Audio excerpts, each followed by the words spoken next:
Good evening.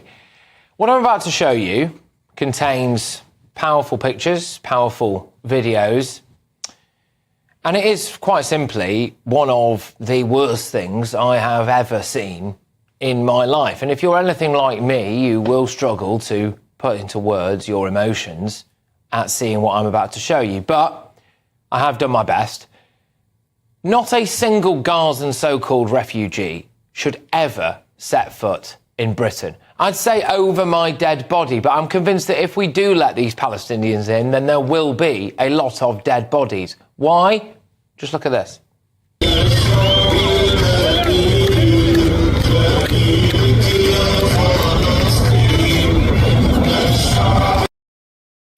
Today, Hamas dug up and paraded the coffins carrying the bodies of Jewish babies and their mother. How did these poor, oppressed, lovely Palestinians react?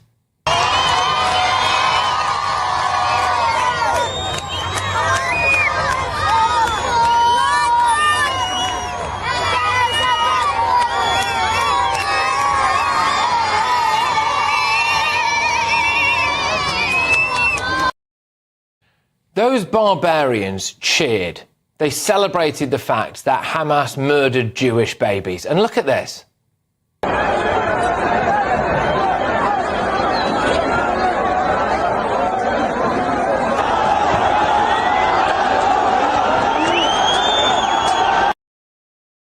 They came out to line the streets to watch those coffins go by, celebrating again. Fathers took their own children in their arms to gleefully watch as dead Jewish children were returned to Israel. But they weren't just returned, no. The Sun has reported that Hamas locked the coffins and didn't provide the keys. Israel had to screen those coffins to make sure Hamas hadn't packed them with explosives. All this talk about how Gaza is impoverished and locked off from the outside world. Well, where did Hamas get the resources to make these horrific giant posters? How did they manage to get them printed, to design them, to get them there? And I'll be honest with you, all those Hamas fighters, they seem very well fed, don't they? They don't look like they've been having any trouble whatsoever getting food.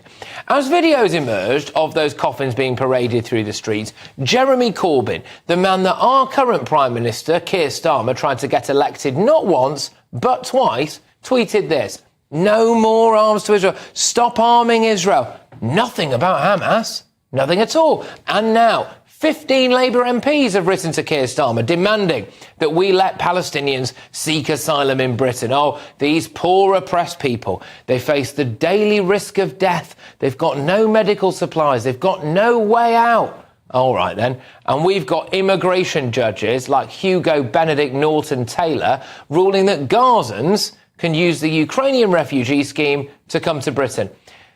Just look at this. Just look at this.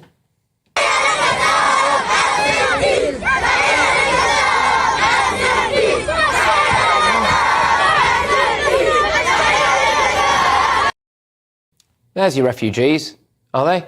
I'll just say it. I think the majority of people in Gaza support Hamas. I think the majority of Palestinians support Hamas. I think they support the slaughter of Jews. I think what you just saw there was the next generation of Islamist terrorists. And those Labour MPs, that immigration judge, just look at this picture here, OK? Again, just look at those pictures there, that imagery. Are these poor, desperate Palestinians? They look like Hamas supporters to me, don't they? And I want the Labour MPs and immigration judge, Hugo Benedict Norton Taylor, to tell me right now which one of those monsters they will be moving in to their own homes. So thoughts on my panel this evening: former Conservative MP Anna Firth, we've got Conservative peer Lord Bailey, and ex-Labour Party advisor Matthew Lars. Look, I was deeply moved by those pictures today and those images today. I'm sure we all were. But the instant reaction for me was no Gazan refugees in Britain. What's your view? Well, I think the judge, same judge, has got it completely wrong about the age of that Sudanese asylum seeker. Has got it wrong again here, because we had a scheme. It's called Homes for Ukraine. It wasn't called Homes for Gazans. It wasn't called Homes for Palestinians. And he has somehow managed to slip into that scheme a family of 6 from Gaza. Completely and utterly wrong. It may be that there should be a debate in Parliament about whether genuine Gazan refugees... But how do we know? How do we know? I don't think there's such a thing, Gavin. No, I know you don't, Patrick, but just because you don't think it doesn't mean that... But where's the evidence that they are? But what you're showing us, what you're showing us is truly horrific, but that doesn't represent everybody. But it's a risk, Gaza. and I don't want to take that risk. I don't give a toss whether there's a few of them. I don't want any of them here. I'm agreeing with you that the only way in which we would bring any Gazan refugees to this country would be if Parliament has debated it and we have decided that that's what we want to do. That's not what the judge said. He got it wrong. Sure, what do you think? You know, these calls now, there's 15 Labour MPs. There are other MPs from other parties as well, it must be said, who wrote to Keir Starmer saying, no, you know, we've got to, come on, we need more of these Palestinians here. I'm sorry, I see footage out today, and I just think, no. Look, there's two things to say. Keir Starmer's now realising that opposition is one thing and government's another, because this is absolutely not where he said he is, and he's going to have to face down his own MPs. If you're going to have Gazans here, then there will have to be a debate in Parliament. What's shocking and what's problematic is, again, is the interpretation of the law. The scheme is literally called for Ukrainians. And again, I think the judges put the whole legal system at risk by making decisions like this, because an ordinary person will say, well, hold on, that isn't a loophole. You've just gone completely round the words. Now, technically, there may be a loophole, but the point is, it's not in the spirit of the rules. It's culturally, it seems quite crass to me. And again, the legal system runs the risk of the political pendulum swinging so hard the other way that we lose balance, and then the public demand that politicians go after them. Yeah, I think today the illusion died. It's something that I've never bought into, by the way, but today, for me, the total illusion died. That the Palestinian people, the people in Gaza, are this brutally oppressed group of people who hate Hamas and who are being forced to live under them.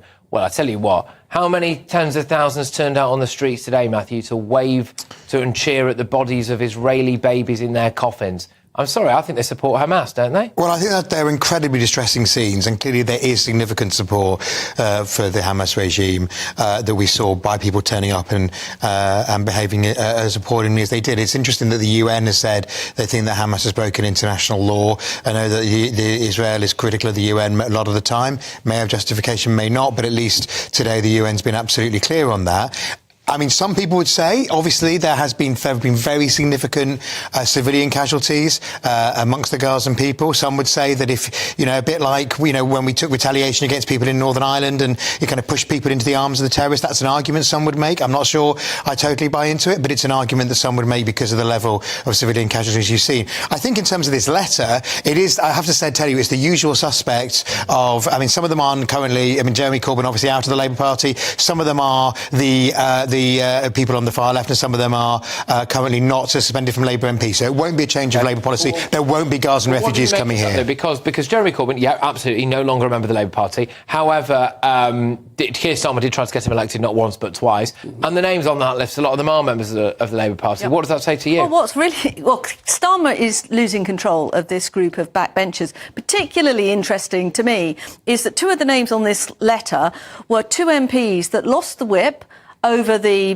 benefit cap vote. Richard Bergen and I think Ian Byrne is the other one. They just got the whip back 2 days ago, and already they're questioning Starmer's authority again. So he completely is losing his grip, and he, you know, he's trying to sort of tread this thin line on Gaza because he doesn't want to upset one side, he doesn't want to accept the other. This is the same sort of tactics that they employed in the House of Commons when they persuaded the Speaker, remember, to rig the votes because they didn't want a big rebellion. What do you make of what we've seen with that letter? I think the first thing, these 2 MPs he needs not worry about. What he needs to worry about is if the 2 MPs becomes 15, they become 20, becomes 25. These 2 are obviously, you know, they're off in the corner. Yeah.